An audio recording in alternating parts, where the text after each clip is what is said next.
আসসালামু আলাইকুম। এটা হইল আমার পিএইচডির 10ম পর্ব। এই পর্বে কথা বলবো ওয়ার্ক লাইফ ব্যালেন্স। এটা নিয়ে কথা বলা কঠিন। পিএইচডি কেমনে পাওয়া যায় এটা খুবই সহজ ডিরেকশন, কিন্তু কেমনে পিএইচডি রক্ষা করতে হয় এটা খুবই কঠিন, খুব কঠিন। এবং সবচেয়ে বড় কোশ্চেন, এখনও আমি খুঁজতেছি কেমনে ওয়ার্ক লাইফ ব্যালেন্স করা যায়। ফ্যামিলি লাইফ, ওয়ার্ক লাইফ দুইটা কেমনে ব্যালেন্স করে। প্রচুর শিডিউলিংয়ের মধ্যে থাকতে হয়। যা করবেন, আমার দেখা গেছে আগামী 4 মাস বা 6 মাসের অলরেডি শিডিউল হয়ে গেছে। আমি আগামী 6 মাসে কী করব, পরেও মাঝে মাঝে হয়ে ওঠে না। এর কারণ হচ্ছে আপনাকে মাঝে মাঝে এমন সব প্রেশার আসে, এমন সব পড়ার চাপ আসে যে আপনি টানা 2 সপ্তাহ 3 সপ্তাহ ধরে টানাও একটা বিষয় নিয়ে পড়তেছেন, পড়ে যেতে হবে, কোনো অপশন নাই। তো যার কারণে আপনার বাকি বিষয়গুলো সাইডে রেখে আপনার যেটার প্রাধিকার বেশি দিতে হবে, প্রায়োরিটি যেটাকে বলে, ওইটা দিতে হবে আপনাকে। ওইটা আলাদা করে নিয়ে এবং ওইটা নিয়েই পড়ে গেছে। আমার উইকেন্ডের বাহিরে আমার হাতে কোনো সময় থাকে না। যত কাজ আছে সব উইকেন্ডে রেখে দিলাম।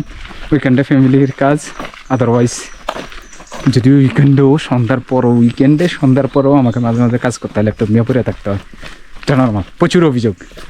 এটা কী অভিযোগ আছে এটা নিয়ে বললে আবার ওটা নিয়ে হয়তো বা নিচে কমেন্টে অনেক কথা এসে যাবে। তো প্রচুর অভিযোগ আছে। পিএইচডি হলে প্রথম, তারপরে বাকি জিনিস। তো ওইটা নিয়ে কাজ করতে, এটা আরও প্রথমে রেখে বাকি জিনিসগুলো ওভাবেই স্টেপ বাই স্টেপ করার চেষ্টা। এই যে ফেব্রুয়ারিতে সামার স্কুল আছে, উইন্টার স্কুল আছে, জানুয়ারিতে উইন্টার স্কুল আছে। আমি ওইগুলো মিস করবো এবার। আমার টার্গেট, আমি আগামীতে যাবো। আমার টার্গেট হলো সামারে অ্যাটলিস্ট দুইটা সামার স্কুলে যাব। তো ওই টার্গেট করেই উইন্টার স্কুলগুলো এবার মিস দিতেছি, কারণ আমার এর মধ্যে ব্রাসেলসে থাকতে হবে। ওখানকার কাজে আমি বেশি মনোযোগ দিতে চাই, কারণ এই উইন্টার স্কুলে আসতে গেলে আমার ওখানকার কাজে মনোযোগ নষ্ট হয়ে যাবে। তো এই কারণে এগুলো বাদ দিলাম। আমাদেরও বাঙালিদের নিয়মিত বাড়িতে ফোন দিতে হয়, মা বাবার সাথে যোগাযোগ করতে হয়। এটা হলো টিপি সিচুয়েশান। এখন পর্যন্ত এটা চালায় নিতে আসি যে দেশে মা বাবার নিয়মিত খোঁজ নেওয়া, যোগাযোগ রাখা, প্রতিদিন সকাল বিকাল যোগাযোগ করা। এটা এখন পর্যন্ত কন্টিনিউ রাখতে পারতেছি। আমি জানি না ভবিষ্যতে কতটুকু রাখবো। Tough decision.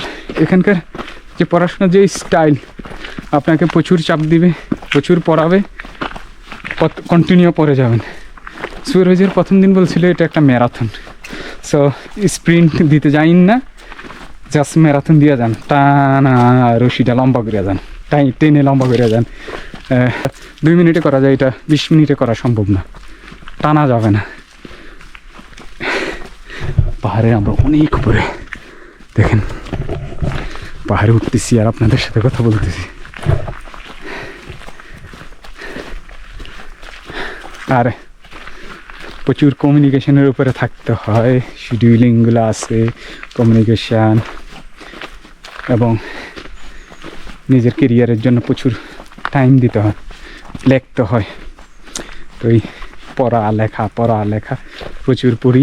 ইন্টারমিতে আমার লিখতে লেখে মুভ করে উপরে ওঠা। এই জায়গাটাতে আসলে এটা ডিসিশনের বিষয়। আপনি কি এই পরিমাণ ডেডিকেশন দিবেন কিনা, কারণ আপনার সব কিছু এক পাশে রেখে আপনার পিএইচডির পড়া অনেক সময় রাখতে হয়। ডেডিকেশন দিবেন কিনা এটা একটা ডিলেমা, যে আপনি এতটুকু ডেডিকেশন দিবেন কিনা।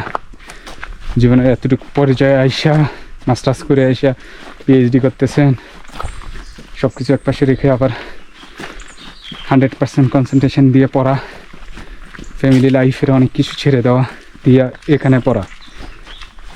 এটা ডিলেমা। যে এই স্যাক্রিফাইসটা করতে পারে তার জন্য পিএইচডি, আদারওয়াইজ নো। এটা টাফ, খুবই টাফ। আপনাকে ডেডিকেশন দিতে হবে, ফুল ডেডিকেশন এখানে, এবং নির্দিষ্ট টাইমে, নির্দিষ্ট ডেডলাইনে কাজগুলো জমা দেওয়া, কাজগুলো নিয়ে কথা বলা, এটার ফার্দার ইমপ্রুভমেন্টের চেষ্টা করা। এই যে কন্টিনিউয়াস এফোর্ট, কন্টিনিউয়াস ম্যারাথন, এতে পিছলাই পড়ার কোনো সুযোগ নেই। 3 বছরের মধ্যে আপনাকে আপনার পিএইচডি শেষ করতে হবে, এটাই নর্মাল।